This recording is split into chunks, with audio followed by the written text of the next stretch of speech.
Hey everyone, so yeah, it's been 50 million years times 100 since you've last seen me. I will have a video either before this video or after this video about what the hell's been going on, why I done disappeared. Like, I don't even know what I can compare my disappearance to.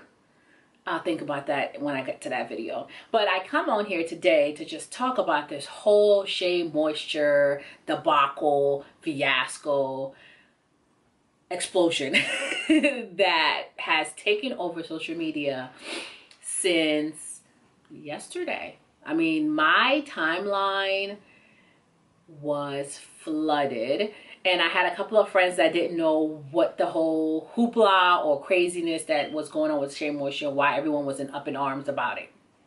So a quick rundown for some of y'all that live on a rock, that don't have any type of social media or don't care. I don't want to hear anyone saying, oh, you're getting so distracted, you're trying to distract us for something else and blah. Yeah, we know there's always something else that's thrown out there for us to forget about some of the other things. But shit, let us live and let us focus on other things that we also know are a priority to people of color that spend their hard-earned money on products, and then companies turn around and just be like, well, thank y'all for the come up, peace out, we about to go find something new.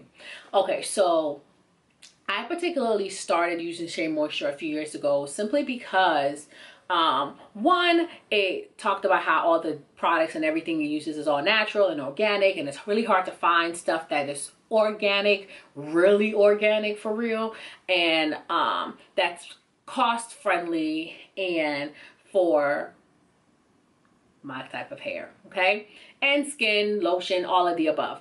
But another part of the reason why I particularly started using Shea Moisture was based on like their story. So if you look at, I just brought up a little Shea Moisture thing I have a bunch of their shit everywhere. But if you look at their label, there is a part of there that talks about their story, which is right here. Yeah, right here, our story. So if you read about it, it tells you about the people that started the company or who gave him the idea, but it also has a little portion that says, you know, that the Sophia Tucker started selling Shea nuts. Sophia Tucker started selling Shea nuts at the Village Market in Bethune, Sierra Leone in 1912. That's all I had to get to. I read the rest of it, but I just saw Sierra Leone and I was like, oh, gotta support my own, because in the life that we live in, Salon people just do not know how to hold each other together so we can make it through. That's a whole, okay, that's another rant video that I'm gonna have to go off on. But I decided to start using it, not because just of the products and the manner in which it's used, but also because, like I said, when I read the story, it had Sierra Leone. And if some of y'all that don't know, who are also living under the rock, SLVixxen, Sierra Leone. I'm from Sierra Leone. I may sound very American because I am Americanized. I've been here since a little kid, but that doesn't change the fact that I am still a Salon Peking, okay? So that's why I started using it. And for the most part, I used it on myself, my mom, my daughter, and I really had a good feedback from it. And I introduced a lot of people to it. So a lot of my girlfriends that are African and Sierra Leone, and I told them about it. I was like, hey, guess what?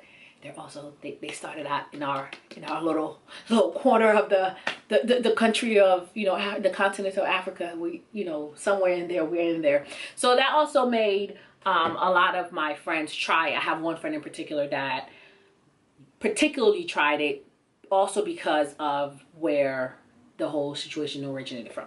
So fast forward back to a couple of, like, I think it was last year or maybe the year before. Let's see. There was an article, and that also caused a lot of fiasco, about Shea Moisture, the owner, selling, let me make sure I'm giving you all the right information. So they stole, so for a lot of you guys may know that Shea Moisture was independent, did their own thing, didn't use any outsider money or whatever, and they made it this far, 25 years, without any outsider companies investing in them. So the guy said the owner, Mr. Dennis or whatever, had been approached by various different multinational agencies, and they've never really felt like they wanted to combine their brand with their name. But then I guess a company came along that they decided was a good fit for them. And one of the justifications that the owner of Shea Moisture gave when the backlash, because there was also backlash when they, sold some of their shares to this company. He said, we had to make some decisions on how we can maintain family owned and remain a community focused brand. When you think about where Black businesses have issues, it has always been the lack of access to capital, which is true.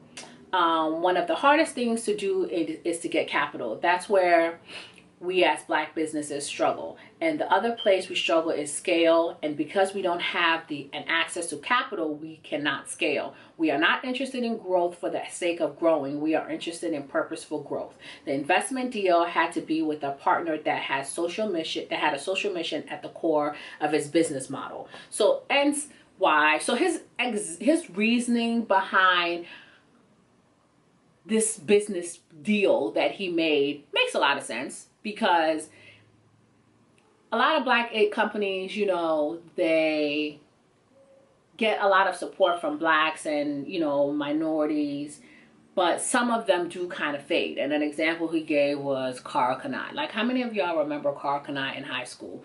I'm old as shit. I'm 32. So that was popping when I was in high school. But who the hell thinks about Carl Kanai now? Who the hell thinks about Echo? Who the hell thinks about FUBU?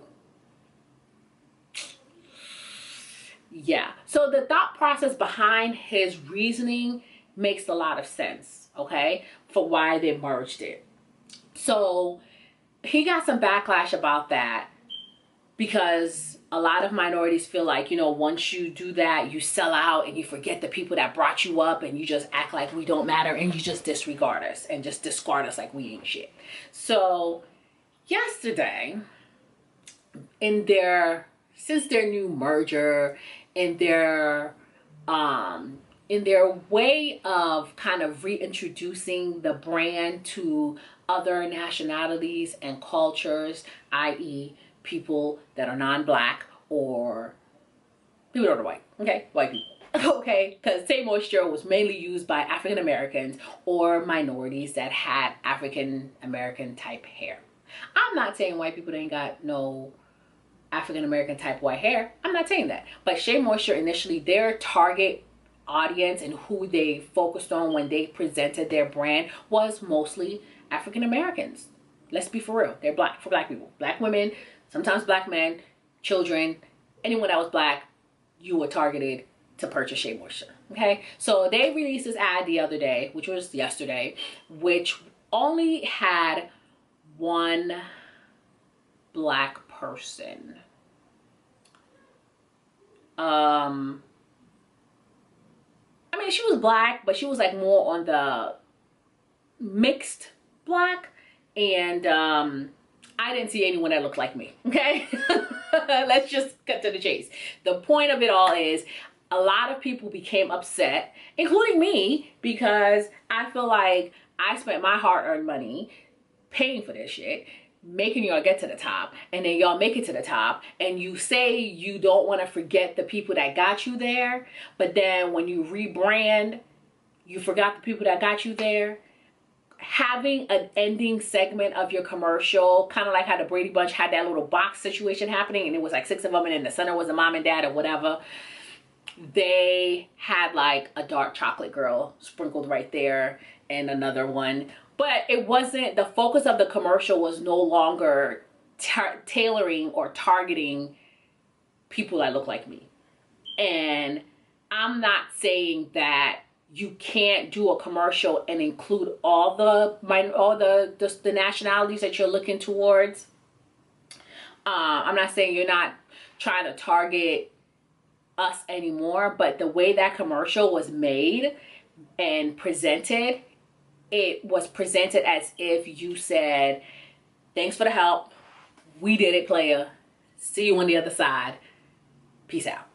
Okay, that's what, because, and the mixed girl that they used was gorgeous, beautiful. I mean, the other 3 girls that they used, they were beautiful as well. But yeah, being black with African American hair issues, it's not a comparison to being white and having red hair or born with red hair. It's not the same struggle. You can't compare those 2 struggles. And I'm all here for brands trying to make everyone included and inclusive and just making this big kumbaya moment. But I just feel like, why is it every time we turn around, after us black people, we done put our money, pushed, advertised, gave money, and bring y'all brands to the top. As soon as you make it to the top, you just forget. You be like, who y'all? Yeah, now we made it though. You helped, but we don't need you no more. That's what that commercial, and that's why I think, I can't speak for everyone, I felt like that's what the commercial kind of did. It kind of made us look like we no longer mattered in the scheme of things, and clearly they felt some type of way, and their apology could have been genuine and heartfelt.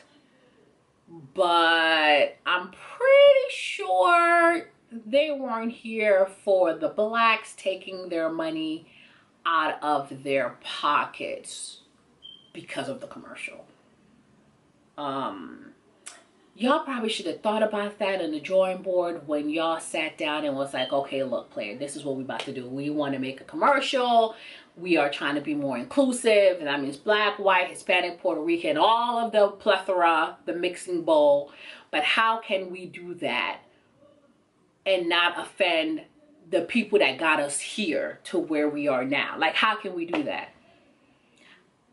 And you trying to tell me the only person that came up with an idea was someone saying, let's use one mixed girl that could be black, could be white, but she's mixed, and we just throw in some other Caucasian white women to, I just think the thought, they probably could have thought a little bit better about that. They probably could have, and I mean, there are a lot of white people that can, a lot of white women that can use products that are for black women because of their hair and their hair texture. Not all white women have like stringy hair, and not all black girls have thick, coarse hair. We all have different types of hair, so we can all use different hair texture, hair companies and hair products. But at the same time, when your company starts off by mainly just targeting a specific type of group, and then you make it to the top, and then you forget, then yeah, it becomes a problem. It becomes an issue, and Shea Moisture cannot be upset that people are upset.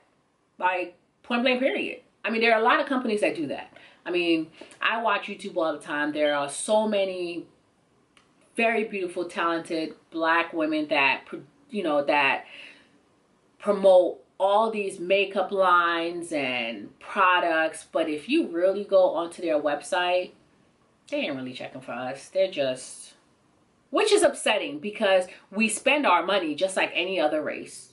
We all spend our money just like any other race. And I know the reality is you're not ever going to be up there to make it to the top of the food chain unless other people support you, such as white people. You can, and I mean, black people can get you up there and get you notarized, but ultimately everyone knows or has this impression, or it appears that you can never really make it to the top of like L'Oreal or all these, or Pantene Pro V, like all these big brands, like beauty related hair care brands, unless you have the backing of, as he said, capital and access. And it seems like our people just never have enough capital or access, so they always have to find a way to sell out. And I don't know if they should necessarily call it sell out, but you can't just forget where you started. Like, you just can't. You have to remember where you started, who helped you get there. And when you make it up there, you can't just forget, because we helped get you there. And I love Shea Moisture, okay? I still use it. Even though I have locks, I still use it to moisturize my hair and my daughter's hair. I use the soap. My husband loves their black soap lotion. He be so pressed to go get that dang on lotion. If he goes to Walmart, he can't find that shit. He will go everywhere, and then he'll buy 3 bottles just so he doesn't have to keep looking for it. So you got to pick your struggles. You got to pick your poison. You got to pick your battles. And I feel like this was a big PR fail. And maybe they will revisit it, because apparently they've pulled the commercial. What they're about to do, I don't know. But hopefully they figure it out. But I don't know. I don't know. Money does always sound good, but you got to think about at what cost is it to get that money. You may not agree with how I feel. That's why it's called an opinion. If you have your own, leave it down below. Do not come up in my dang on comments and crucify me and talk all this nonsense, because at this point in my life, I give zero. Everyone is entitled to their opinion. You can tell me your opinion without being rude and disrespectful, and I will be more than happy to go back and forth with you in the comments and be very cordial. So thank you guys for joining me for this video rant, whatever you want to call it. I will see y'all next time. All right, bye.